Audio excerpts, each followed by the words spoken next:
What's up, Vegas Trash here on Dick Nixon's channel for YouTube. This is pretty simple. Make better drive lines, okay? This is something that, I don't know, 98, 99% of the people who make tracks could probably benefit from, including myself. So that's pretty convenient there. Okay, so the few examples set up here. Okay, the first tip I have is to vary your obstacles, all right? Nobody likes a repetitive line like this. Alright. Although, this looks like one of my tracks. Oops. See, I just helped myself right there. The constant, same throughout the whole thing. It's the same steep incline with the same obstacle over and over. Try to vary it.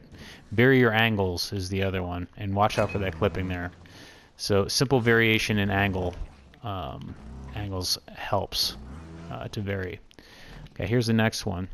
Do not put things close to the drive line. Oh, am I jumping on that? Oh no, I'm not. Oh no, I'm not hitting that. Okay, so why is it by the drive line? Oh wait, that's right, because the person was too aloof to realize that it looks like you're landing on it. That could be it. So okay, so don't put things by the driveline unless you are going to interact with them, right? So if I'm coming up at a high speed, it looks like I'm going to land on this. It's pretty self-explanatory, but you'd be amazed. Okay. Next one is, let's say this is your obstacle, right? Okay. You ever see one of these? It just goes on forever, right? It's like you're taking a friggin' stairway to heaven here. Look at this. Okay. All right. What may be better, or usually what is better, is to change the angle. It really changes how you approach an obstacle. The technique is different. Okay, so vary your angles, right?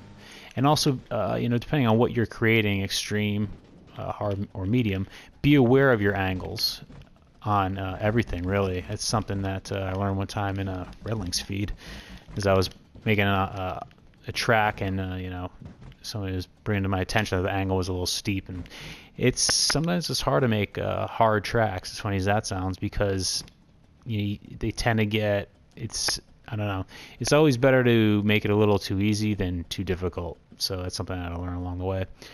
So change your angles, okay? So say like this kind of angle is like perfect probably for hard, and then here I wouldn't go. This is probably more of an extreme angle, okay? So it's a good general rule. Yeah, one's 46 degrees, the other is 37.5. I just made that up.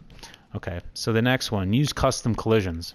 So if you don't know where those are, look it up. It's in the first thing in the editor under physics, I believe. So you basically put it over any obstacles that aren't just right, and then you would make this obstacle,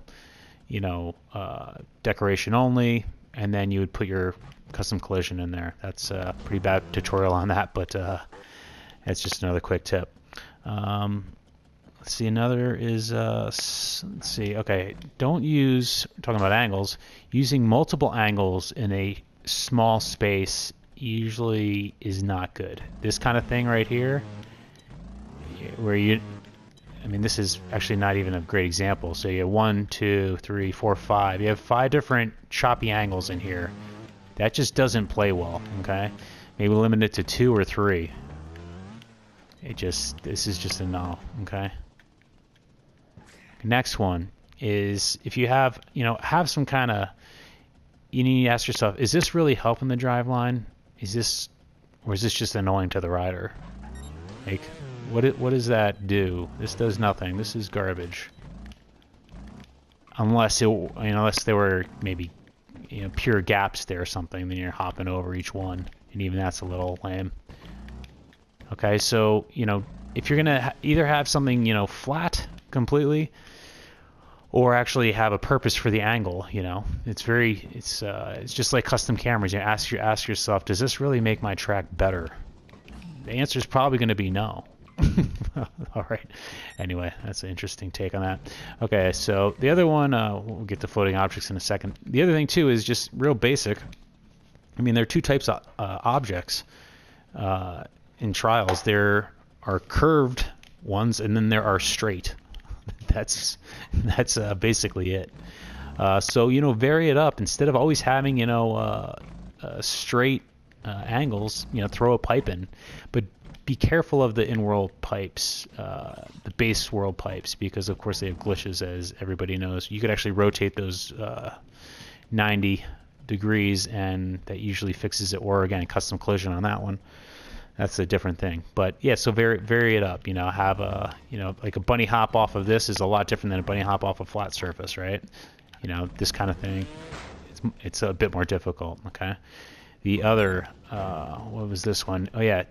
So the next thing we're going to cover here is our difficulty spikes. All right. This is something that you see, I guess I'd like to say, quite a bit, you know, even on extreme builds. I mean, I'm guilty of it, and it's difficult sometimes to test your own track. So if you get somebody to test them, that works as well, but it's not always that feasible. So let's say this is your basic track, right? You know, it's going like that the whole time, and then you come upon this thing, and you're just like, and it doesn't make your track any better. It actually makes it worse. You know, I mean, even extreme builds, I notice even Redlings has some just crazy difficulty spikes in them, and maybe it's, you know, it's personal preference, but I don't like getting to the end of a track and then having this ridiculous obstacle that is not even close to the difficulty of the rest. Personally, I don't think that's a good track design. That's just my opinion on that one, and because it's my opinion, it's probably right. Okay, so the next thing that I would not do is to use floating objects. This is self-explanatory. This is just absurd when you see stuff like this, okay? But tracks like this will also rate well, and usually the reason for tracks rating well, these types of tracks rating well, is that, you know, the people who play these tracks do not care about floating objects, which is kind of funny. I mean, not like it's not the end of the world or anything like that, but it's just like, if you're gonna make a track, at least put, you know, at least put a base on the freaking thing. It's just like, how much less effort can you put into something, right? So I would not use floating objects. That's not that groundbreaking, but you'd be amazed. So I think we have, that's basically it on that. A quick 6 minute. You know, if you like the video, go ahead and crush that like button. I'll be edgy on that term. Smack the like button, and go ahead and share this everywhere in the world, because we all know there are a lot of people out there that want to make trials tracks that just don't know how to do it. Okay, so anyway, thanks for tuning in. It's been another tutorial with Vegas Trash on Dick Nixon's YouTube channel.